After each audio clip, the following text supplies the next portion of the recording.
Right, welcome back to special discussion. Anti corruption department.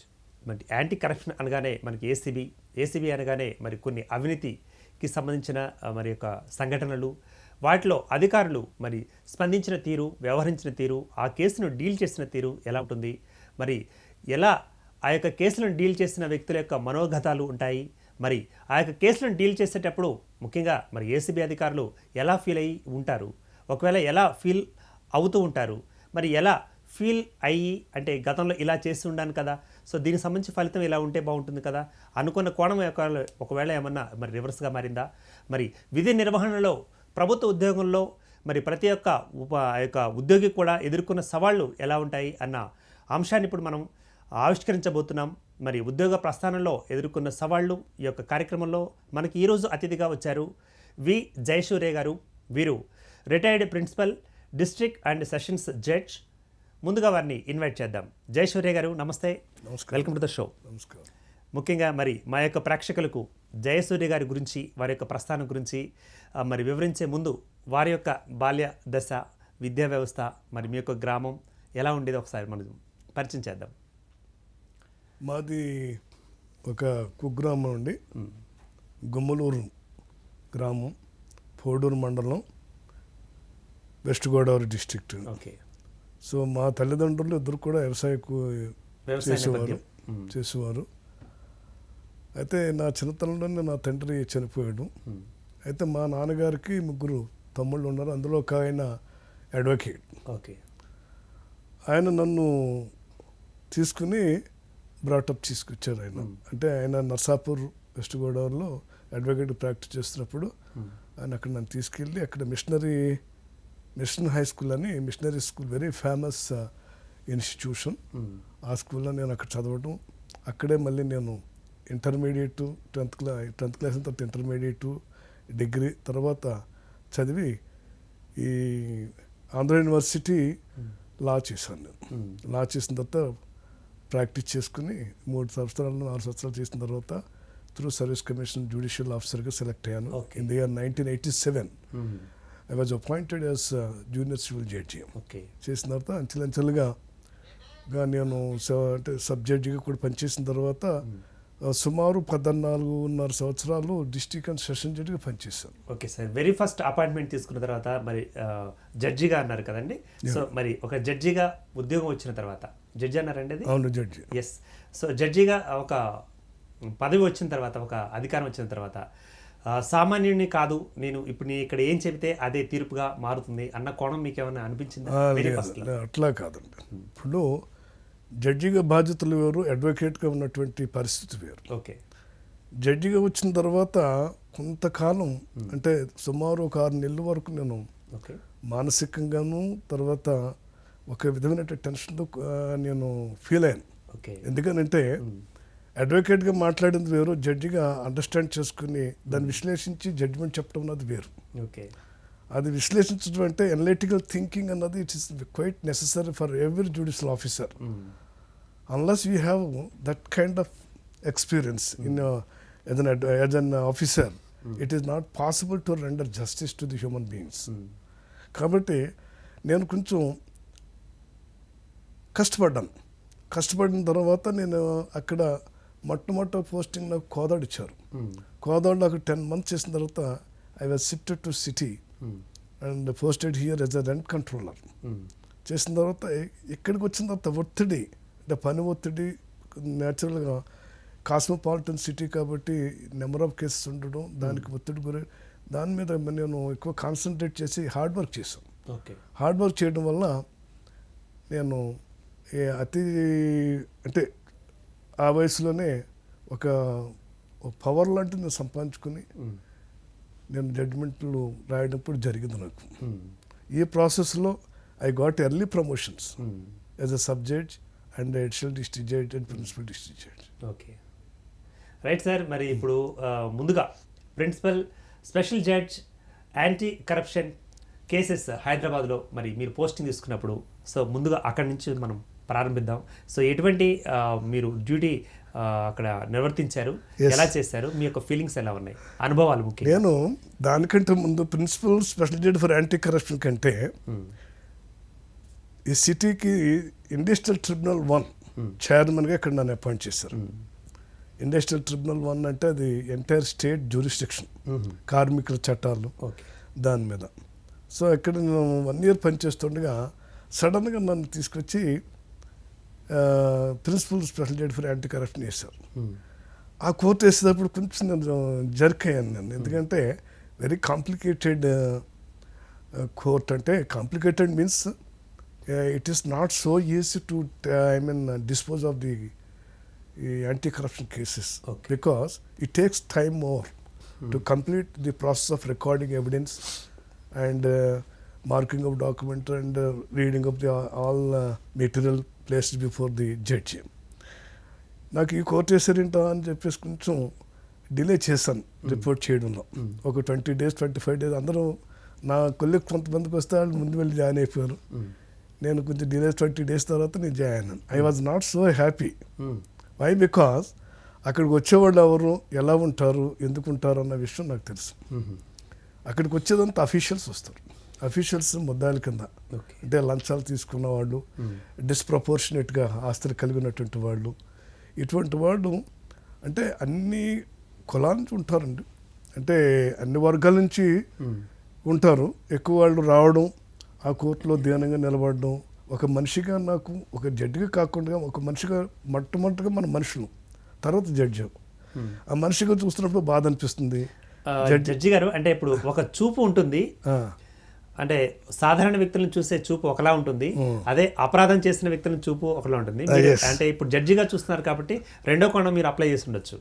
రెండో కోణం naturally. Why? Because a judge is expected to render justice based on the base of evidence only. There is no other go except the evidence that has been produced before the court of law. That is the principle of law. Yes. That is the principle of law. So one cannot avoid it, even though he is a very generous and very good man. The judge holding this process. Judge అంత మంచివాడని అంత చేసిన సమయం వచ్చేటప్పటికి తప్పని పరిస్థితుల్లో వేయాలి. ఆ విధంగా వచ్చినటువంటి కొన్ని కేసులను నేను ఎక్స్పీరియన్స్ యాజ్ ఎ హ్యూమన్ బీయింగ్ని చూసినప్పుడు ఏంటంటే, ఒక వ్యక్తి కంపాషనేట్ గ్రౌండ్ మీద అపాయింట్ అయినటువంటి వ్యక్తి, ఆ తండ్రి ఏవో చనిపోతే జనరల్గా ఏదైనా డిపార్ట్మెంట్లో కంపాషనేట్ గ్రౌండ్ మీద అడు జాయిన్ అయిన తర్వాత he was alleged to have accepted bribe. Very, within the short span of his joining and all this thing. Okay. Guilty is proved. He was proved to be guilty. తెలిసినప్పుడు మేము జనరల్గా అడుగుతాం, తీసుకున్నది 1000 రూపాయలు 2000 రూపాయలు తీసుకున్న వాళ్ళు చాలా ఎక్కువ తీసుకుని ఉంటారు. ఫస్ట్ క్వశ్చన్ ఎందుకు చేశారు ఈ తప్పు అని అడుగుతారు కదండి, అడిగారా? లేదు, ఎందుకు చేసామని మేము అడగం. ఓకే. ఎందుకు చేసామని మనం, it is not our this one, ఎందుకంటే that is not the consideration for rendering justice. Okay. So a person is expected to be honest. Yes. In all the way. ఇప్పుడు మనం చేస్తున్నది జడ్జి అయినా ప్రైవేట్ పర్సన్ అయినా ఎవరైనా సరే, నేను honest అని చెప్పుకుంటున్నది is not a plus point. Is suppose to be honest. Okay. It is a quality of life.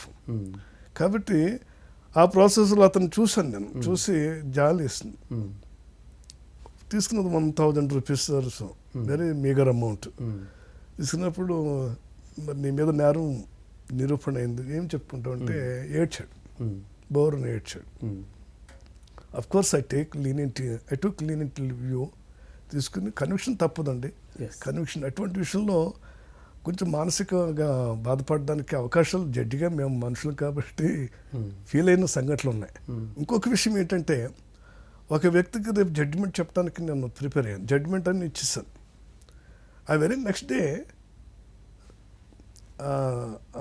అతని యొక్క కూతురు ఎవరో ఒక కోర్టుకు వచ్చి she reported he died of heart attack. So ఒత్తిడి వల్ల, మానసిక ఒత్తిడి ఏమవుతుందో అన్న ఉంటుంది కదండి, దాంతో చనిపోయాడని చెప్పడం. అంటే అటువంటి సిచ్యువేషన్లో మనిషిగా మేము బాధపడతాం, కానీ జడ్జిగా బాధపడేది ఉండదు. జడ్జిగా చేసిన తర్వాత, ఎందుకంటే నేను ఒక కరీంనగర్ జిల్లా జడ్జిగా చేస్తున్నప్పుడు భార్యని మొదటి భార్యని విడిచిపెట్టేసినాడని అభియోగం, రెండో భార్యని చేసుకుని ఆమెను ఒకే ఒక్క దెబ్బతో చంపేశాడు. ఇలా పీక్ పట్టుకుని ఇట్లా అని అది that is the evidence. So ఆ చేయడం వల్ల లేడీస్కి ఇక్కడ ఉన్నటువంటి ఒక నర్వ్ వెరీ సెన్సిటివ్ నర్వ్ ఉంటుంది. ఓకే. ఆ నర్వ్ తెగిపోద్ది. తెగిన వెంటనే ఇమ్మీడియట్గా she will die. Okay. That is the medical evidence. Okay. There were no direct witnesses witnessing the occurrence. కానీ దిస్ మ్యాన్ అడ్మిటెడ్ ఎల్బి అంటే he was there, his presence is admitted. వాడు alibi ఏం తీసుకున్నాడంటే ఆమె నీళ్లు ఫెచ్ చేస్తుంటే ఆ గోతులో పడిపోయి చనిపోయింది అంటాడు. ఓకే. ఈ సర్కమ్స్టెన్స్ అది that was not accepted of course.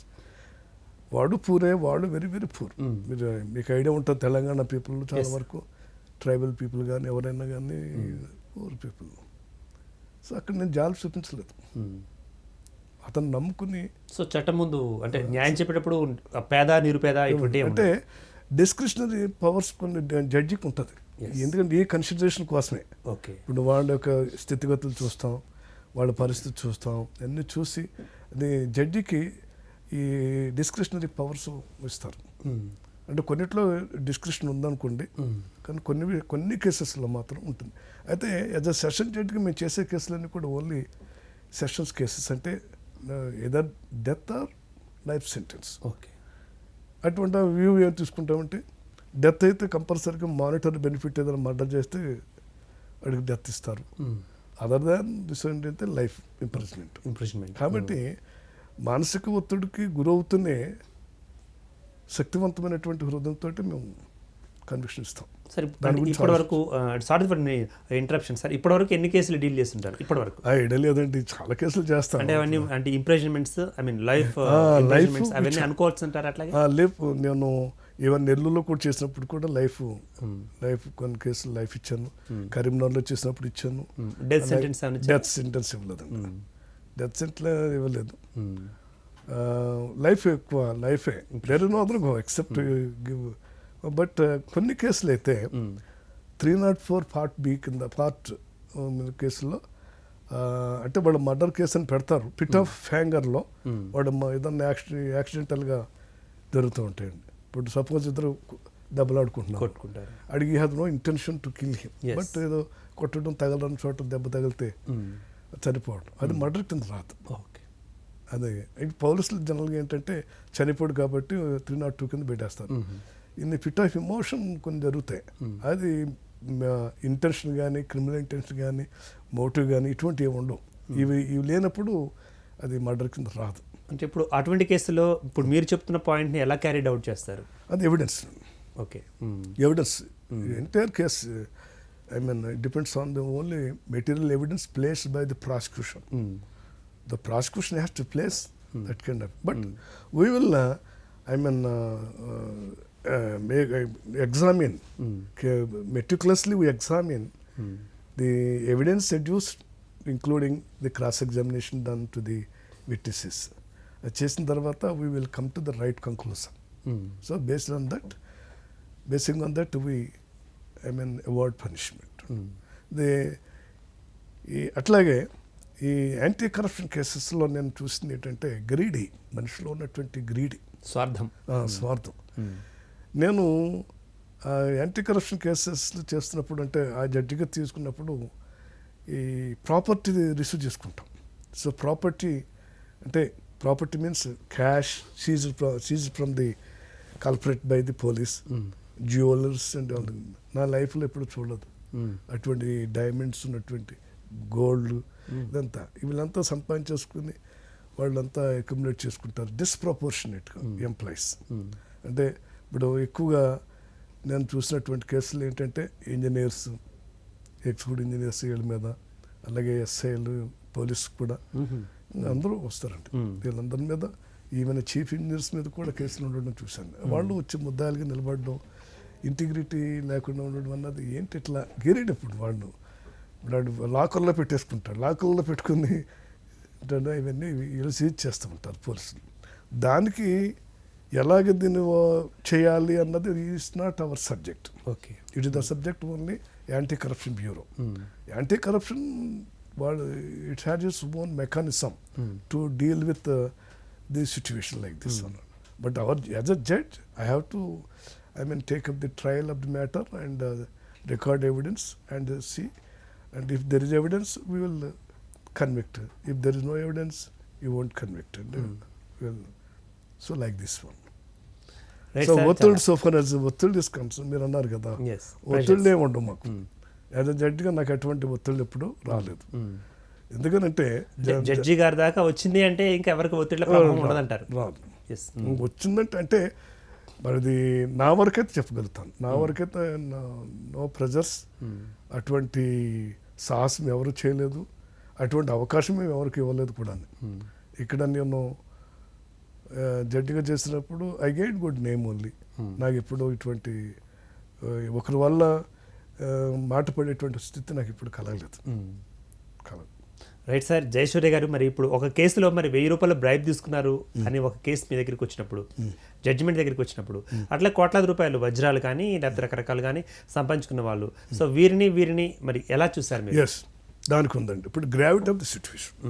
ఇప్పుడు డిస్ప్రపోర్షనేట్గా కోట్లాది రూపాయలు సంపాదిస్తారు. దానికి పనిష్మెంట్ ప్రిస్క్రైబ్ మనకి ఎట్లా ఉంటుందంటే మినిమం పనిష్మెంట్ ఉంటుంది, మ్యాక్సిమం పనిష్మెంట్ కూడా ఉంటుంది. ఇప్పుడు 2 years or up to 7 years అన్నారు అనుకోండి, ఇది డిస్క్రిప్షన్. ఆ డిస్క్రిప్షన్ ఎట్లా యూజ్ చేస్తామంటే గ్రావిటీ ఆఫ్ ఆ పనిష్మెంట్, ఆ నేరం చేసిన తీవ్రతను బట్టి సార్ ఈ తీవ్రతని మీరు లెక్కించినప్పుడు ఎటువంటి విషయాలను మీరు పరిగణలో తీసుకుంటాం.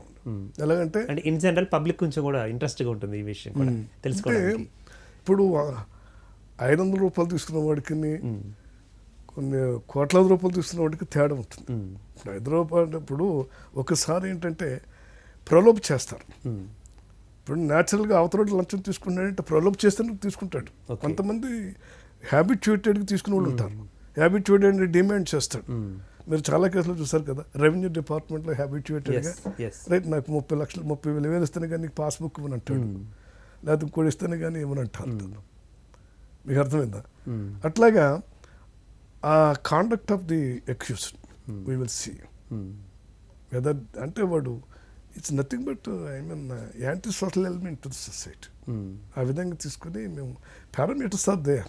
ఆ పారామీటర్స్ అంటే ఇది మాకు ఎవిడెన్స్ చేస్తున్నప్పుడు చూసుకుని మాకున్నటువంటి డిస్క్రిషనరీ పవర్ కొన్నిట్లకు ఉండదు, కొన్నిట్లకు తప్పదు, కొన్నిట్లు చూస్తూ ఉంది. ఇప్పుడు 1000 రూపాయలు తీసుకున్న వాడికి కోట్లాది రూపాయలు వాడికి అంటే పనిష్మెంట్ ప్రిస్క్రైబ్ ఉంటుంది. ఆ మినిమం పనిష్మెంట్ ఇవ్వడానికి ఇప్పుడు చిన్న వయసులో ఉన్నాడు, ఇవన్నీ పరిగణలో తీసుకుంటాం అట్లా. Okay sir. ఇప్పుడు అదేవిధంగా మరి కోట్లాది రూపాయలు ఎగ్గొట్టిన తర్వాత మరి అందరూ దొరకబడడానికి ప్రయత్నించిన తర్వాత ఎటకాలకు ఒకవేళ మరి ఒక నిందితుడు దొరికారనుకోండి, సో వారికి ఎలా ఉంటుందంటారు? ఒకవేళ అంటే మీ ఉద్దేశం నాకు అర్థం కాదు. అంటే ఇప్పుడు ఎవేషన్ ఆఫ్ లోన్స్ రీపేయింగ్ అనమాట. సపోజ్ లోన్ ఎగ్గొట్టేసి కోట్లాది రూపాయలు తీసుకొని విదేశాలకు వెళ్ళిపోయి అక్కడ హ్యాపీగా ఎంజాయ్ చేసి ఎటకాలకు మళ్ళీ దొరికారనుకోండి, అటువంటి కేసులలో ఎలా డీల్ చేసే అవకాశం? అంటే కేసులను మేము ఎలా డీల్ చేస్తామండి, వాళ్ళకి అది చేయవలసిందే. ఇప్పుడు కోట్లాది రూపాయలు ఎగ్గొట్టేసి ఫారెన్ వెళ్ళిపోతూ ఉంటుంటారు. ఇప్పుడు కొన్ని కేసులు ఈ మధ్యన పేపర్లో చూస్తాం, ఎవరో ఇటువంటి వాళ్ళతో ఉన్నారు. వాళ్ళు ఈ సిస్టంలో ఉన్నటువంటి లూపోల్స్ తీసుకుని వాళ్ళు ఇచ్చేస్తున్నారు. ఇప్పుడు బ్యాంక్ ఉన్నదండి, బ్యాంకులో నుంచి లోన్లు తీసేసుకుని ఎగ్గొడేస్తున్నారు, కొన్ని 100 కోట్లు తీసేసుకుని దాన్ని ఇచ్చేసుకుంటున్నారు, ఫ్రాడ్ ప్లే చేస్తున్నారు. ఆ ఫ్రాడ్ కేసెస్ కూడా అవినీతి నిర్దోషాలు వస్తుంది, అవి జడ్జిగా మేమే చేస్తాం. ఆ ఫ్రాడ్ చేసిన దాన్ని ఎఫెక్టివ్గా వాళ్ళు ఇన్వెస్టిగేట్ చేయగలిగితే తప్పనిసరిగా వాళ్ళు they would go to గాలోస్.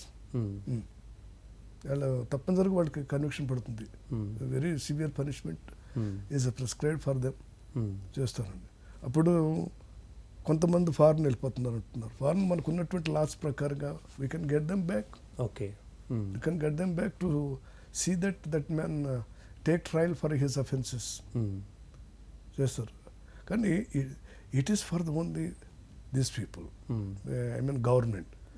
The ACB institution is there, separate organization is there to tackle the situation.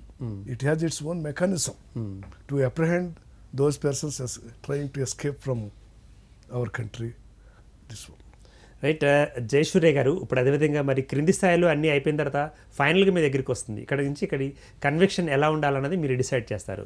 So అసలు అంతా క్రింది జరిగిపోతూ ఉంటుంది. ఫైనల్గా మీరు డిసైడ్ చేస్తే వాళ్ళకి పనిష్మెంట్ వేస్తారు అనుకుంటే ఒక పనిష్మెంట్ కింద కేసు అండి. ఎస్ అంటే ఇప్పుడు సపోజ్ పోలీస్ డిపార్ట్మెంట్ పట్టుకోవడం, ఏసీబీ వాళ్ళు పట్టుకోవడం, ఆ తర్వాత మీ దగ్గరికి రావడం, ఈ క్రమానుగతంగా వచ్చిన తర్వాత ఫైనల్ జడ్జిమెంట్ మీరు ఇవ్వాలి అన్న ఒక ఇది ఉంది అనుకుంటే దాని యొక్క ఉత్సాహం ఎలా ఉండేది అసలు మీకు? ఉత్సాహం అని మీరు అనకండి, మాకు ఉత్సాహం ఎందుకు ఉంటుంది? It is our duty to I mean take up the matter and what I mean means, so ఒకవేళ సొసైటీలో కల్ప్రిట్స్ గా మారిన సో కాల్ పీపుల్ ఎవరైతే ఉన్నారో ఇప్పుడు శిక్ష పడుతున్నప్పుడు వాళ్ళకి ఒక సంతోషమైన మీకు ఎస్ సొసైటీని గుడ్ వర్క్ చేస్తున్నాను, జడ్జిమెంట్ ఇస్తున్నాను అన్న ఫీలింగ్ మీకు ఎప్పుడు అనిపించిందా? అంటే మేము అంటే ఇప్పుడు అన్బయాస్డ్గా చేస్తున్నప్పుడు, బ్యాలెన్స్ ఆఫ్ మైండ్తో మేము చేస్తున్నప్పుడు అది హ్యాపీగా ఉంటుంది మాకు. ఇప్పుడు నేను కొంతమందికి లైఫ్ ఇచ్చాను, నేను I never felt sorry, I felt happy. I mean I never felt happy, but I never felt sorry. Just I rendered. మేము చేసాం అంతే అండి, అంతే అంతవరకు తప్ప ఆడికి నేను కన్విక్షన్ చేశాను కాబట్టి నేను గొప్ప అది ఏదో చేశానని నేనే ఉండేది. నా డ్యూటీ నేను చేసింది. దట్స్ పర్సనల్ బయాస్ ఉండదు, నో పర్సనల్ బయాస్. అసలు ఇంకొక విషయం మీకు చెప్తున్నాను, ఎప్పుడు కూడా దాని గురించి థింక్ చేయను నేను. ఒకసారి జడ్జిమెంట్ చెప్పిన తర్వాత వాళ్ళకి, ఎందుకంటే they will have their right to make an appeal. Okay, అప్పుడు మన హైకోర్టుకి, హైకోర్టు నుంచి అట్లా ఏమైనా కేసులు వెళ్ళారు సార్ అప్పీల్కి? మీరు వెళ్తారండి naturally, we cannot prevent them. It is a statutory right and constitutional right also. మీరు జడ్జిమెంట్ ఇచ్చిన కేసులు ఏమైనా వెళ్ళాయా పైకి? వెళ్తాయండి, వెళ్ళుంటాయి. ఎందుకంటే మేము ఆలోచించమని చెప్తున్నాం కదండి. It's a continuous process till the end of the litigation. ఇది సుప్రీంకోర్టు కింద ఎండ్ అయిపోతుంది. అక్కడ వాళ్ళు అది యాక్సెప్ట్ చేయొచ్చు, చేయకపోవచ్చు, based on evidence. My appreciation సరిగ్గా ఉంటే అది వాటిని కన్ఫర్మ్ చేస్తారు, అదే వస్తుంది. జనరల్గా ఏంటంటే ఏసీబీ కేసులు అంతా టెక్నికల్ అఫెన్సెస్ కాబట్టి ఒక కన్విక్షన్ పడితే న్యాచురల్గా వాళ్ళకి ఎక్కడో టెక్నికాలిటీస్ మీద ఏదన్నా డిఫెక్ట్ ఉంటుంది తప్ప అవి కన్ఫర్మ్ అవడానికి అవకాశాలు ఎక్కువ ఉంటాయండి. అంటే యాజ్ పర్లా మనం వెళ్తే అట్లా. రైట్ సార్, మరి విశాఖపట్నంలో కూడా మరి మీరు డిస్ట్రిక్ట్ అండ్ సెషన్స్ జడ్జిగా చేస్తున్నారు. అందుకంటే ముందు ఒక విషయం చెప్తానండి. అవుట్ ఆఫ్ వేలో మీరు అన్నారు కదా, రూల్స్ అతిక్రమించి అని అన్నారు కదా. నేను కరీంనగర్ డిస్ట్రిక్ట్ జడ్జికి పనిచేస్తున్నాను, ప్రిన్సిపల్ డిస్ట్రిక్ట్ జడ్జి పనిచేస్తున్నప్పుడు అవుట్ ఆఫ్ వేలో కాకుండా నేను 2 హోదాలు హోల్డ్ చేస్తాను. ఒకటి ప్రిన్సిపల్ డిస్ట్రిక్ట్ జడ్జి, ఒకటి legal service authority chairman. Legal services authority చైర్మన్గా అది సపరేట్ ఎంటిటీ, దానికి సపరేట్ స్టాఫ్, సపరేట్ సెక్రటరీ అంటే సబ్జెక్ట్ కేడర్లో సెక్రటరీ ఉంటాడు. అక్కడ నేను జడ్జిగా యాక్ట్ చేయను. అక్కడ విసే వాట్ స్ట్రిక్ట్లీ విసే దానికి అక్కడ there is no rule at all అంటారు. అంటే మాకు జస్టిస్ జరుగుతుందో లేదో నేను చూస్తాను. ఇప్పుడు సపోజ్ ఒక లేడీ ఎవరైనా వచ్చి, అయ్యా నన్ను ఎవరో పోలీసులు కొడుతున్నారు అని అన్నారు అనుకోండి. ఇలాగ విశాఖపట్నంలో చేస్తున్నప్పుడు ఒక advocate he was involved in accident, fatal accident. So he was admitted to private hospital, care hospital, where he spent nearly 3-4 lakhs or so. Very critical, he was unconscious, but there was no improvement. ఇంకా వాడికి చనిపోతాడు అతను. అటువంటి స్థితిలో అతను discharge చేసేయండి, మేము government హాస్పిటల్లో చేస్తారు అని పెట్టుకుంటే వాళ్ళు బిల్లు కేసింది కట్టారు, కానీ ఒక 60-70 వేలు కట్టలేకపోయారు. వాళ్ళు 60-70 వేలు కట్టి తీసుకెళ్ళమని వాళ్ళు కేర్ హాస్పిటల్ వాళ్ళు. సో అప్పుడు ఈ అడ్వకేట్స్ ఈ లీగల్ సర్వీస్ అథారిటీ సెక్రటరీని కన్సల్ట్ చేశారు. ఆయన నాకు ఫోన్ చేశాడు, సార్ ఇలాగ వచ్చింది, వాడు నువ్వు రిజల్ట్ చేయనంటున్నారు, అతను నువ్వు డెత్ ఉన్నాడు, అదేదో కేజీహెచ్ హాస్పిటల్లో పెట్టుకుంటానన్నానంటే ఏంటంటే మరి ఎందుకు రిలీజ్ చేయట్లేదు అంటే, నేను బ్లడ్గా issue arrest warrant, arrest them. So on what basis I ordered him to issue arrest warrant? Yes, we should know. Just on humanitarian grounds, violation of rule of law. ఇప్పుడు there is a recourse to legal methods. ఇప్పుడు నీకు డబ్బులు మీరు ఇవ్వలేదండి, ఇవ్వకపోతే approach to court of law and file suit to recover this amount because you have the record. దీనికి ఎంత amount అయింది ఇంత కట్టలేదు. ఇట్లాగా మనం అంతేగాని నువ్వు బలవంతంగా నువ్వు how you can take the law in to your own hands. Okay. So ఆ ప్రాసెస్లో నేను issue most of the hospitals are doing the same చాలా హాస్పిటల్ కూడా ఇప్పుడు అదే పని చేయరండి. మరి ఇప్పుడు చేయగల దమ్ము సత్తం ఉండాలి కదా. ఒక ఇప్పుడు చైర్మన్గా legal service authority it knows no law. అది నేను ఇందాక చెప్పబోయింది. దానికి లా తెలియదు. తెలిసిందల్లా గుడ్ కాన్షియస్ జస్టిస్ అండి అవి ఇవే తప్ప ఇంకేం తెలియదు. లా అంటే వేరుగా ఉంటుంది మళ్ళీ అంత ప్రాసెస్. దీనికి ఏం ఉండదు. దీనికి no CPC no this one. వచ్చారు నోటీసులు ఇస్తాం, కలెక్టర్కైనా నోటీస్ ఇస్తాం, ఎంఆర్ఓకైనా నోటీసులు అపీర్ అవ్వమని రావాలి. They are bound to come. They have to respect the rule of law. ఆ విధంగా నేను అప్పుడు ఇచ్చినప్పుడు వెంటనే knowing this fact that they are going to take some coercive steps అని తెలిసినప్పుడు వెంటనే రిలీజ్ చేసేసాను. Okay. So such apprehension we have projected to get justice, immediate justice. So like so కరీంనగర్లో ఏం జరిగిందంటే ఈ తాండా పీపుల్ బేడ జంగం బుడగ జంగం అనేది అంటారు. వాళ్ళని ఎస్సీ కింద వస్తారు, మరి ఎస్సీ కింద వస్తారని అంటారు.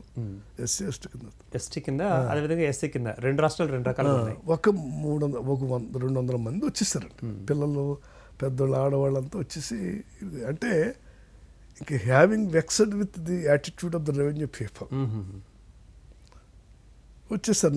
వచ్చి చెప్తే నేను వస్తానని చెప్పి వీళ్ళు వచ్చాడు. అందరూ కూర్చున్నారు. చూడు ఏంటంటే వాళ్ళకి క్యాస్ట్ సర్టిఫికేట్ ఇవ్వట్లేదు రెవెన్యూ పీపుల్. ఆ పిల్లలు అప్ టు 10th క్లాస్ వరకు చదువుకుంటున్నారు. 10th క్లాస్ తర్వాత ఇంటర్మీడియట్ రావాలంటే క్యాస్ట్ సర్టిఫికేట్, ఎంసెట్ రాయాలన్న క్యాస్ట్ ఇవి ఉంటాయి కదండి. పిల్లలు వీళ్ళు ఇవ్వకపోవడం వల్ల నేనంటే ఎందుకు ఇవ్వట్లేదంటే తెలియట్లేదు. ఎన్నిసార్లు రిప్రజెంటేషన్ ఇచ్చినా కూడా మాకు ఇవ్వట్లేదు అంటే అప్పుడు నేను మరి కలెక్టర్ని కలిసారంటే కలెక్టర్ని కలిసినా కూడా ఏం లేదని అన్నారు. అప్పుడు I issued notices to the concerned. Yes we have got the power. Okay.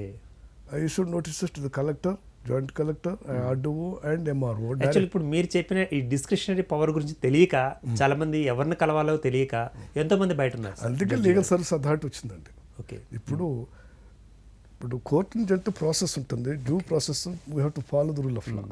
But this if you like this video, please like it, share it, and for more videos, please subscribe to our channel.